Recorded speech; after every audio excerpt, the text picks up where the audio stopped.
Did the Buddha ever laugh?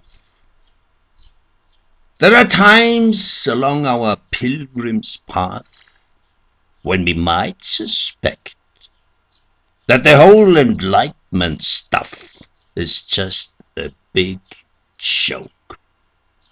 Then we start laughing, and by laughing, we are getting closer to enlightenment.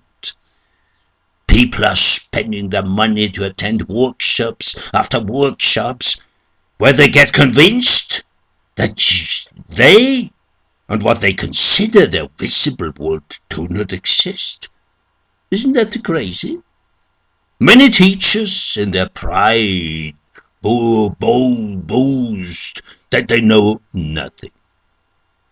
But I alone have truly achieved total ignorance. My teaching is totally devoid of any meaning. I am the loving Buddha. I go around the country to take away the sadness of the people.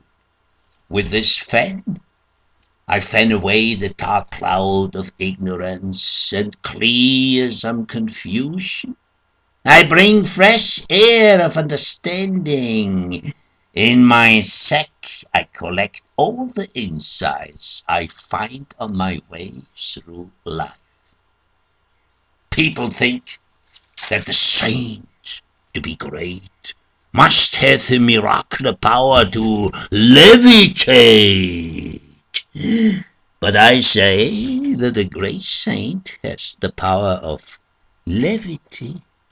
He can fly because he can take himself lightly. I do not think that theologians can ever laugh. They are too serious, too occupied with the things of God. But crazy wisdom does not take itself seriously. It is full of belly laughter.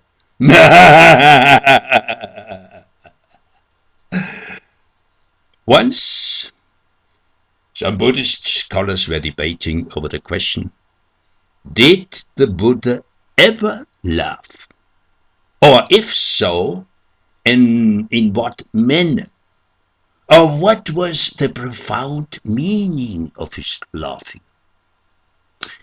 One Buddhist scholar said, I believe that the Buddha never laughed at all, especially after his enlightenment.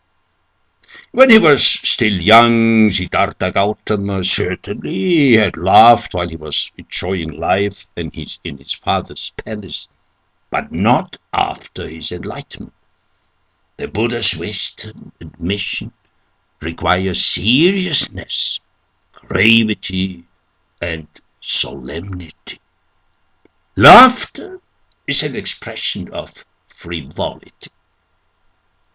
Buddha said, how can there be laughter when the whole world is burning? Laughter shows a hollow delight in some fleeting pleasures, foolishly ignoring the suffering which is life. Laughter and seriousness cannot go together. How can one laugh at sacred issues? We should never laugh at or play with things which require our utmost seriousness. All laughter and jokes on religion is indecent. Laughter belongs to the lower, sensual levels of our being. Laughter wells up from the belly. Laughter helps only the digestion. In holy places, in serious discussions, laughter should not be allowed. So we can firmly say, after his enlightenment, the Buddha never laughed. He only smiled. Thus spoke the scholar. A Zen master objected, but some sutras seem to suggest that on such and such an occasion the Buddha laughed. But Another scholar interrupted. We can classify laughter in 6 types. On this scale, the highest, noblest form of laughter is a faint smile, serene, subtle, and refined. The next highest is a smile which slightly reveals the tips of the teeth. The third type is a broader smile accompanied by a modest laughter. The fourth is a more pronounced laugh, created with the movement of the head, the shoulders, and the arms. The fifth is a loud laughter that brings tears to the eyes.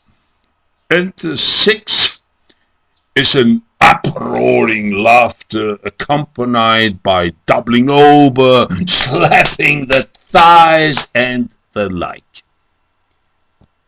Only the first 2 restrained forms of laughter are appropriate to such a high being as the Buddha was. The middle 2 laughters are typical of people of middle rank, while the last 2 are characteristic of the lower social class and people of a vulgar character. So, we can be sure that the Buddha had only indulged in the most reserved and tranquil form of laughter, actually no laughter at all, only a barely perceptible smile. Only a smile is allowed when one approaches the spiritual. This is a view that has prevailed among the Buddhist scholars. But in crazy wisdom, we enjoy the opposite of that sublime smile, namely the lowest level of laughter, the belly laughter, as an expression of enlightenment. Life is just a cosmic joke.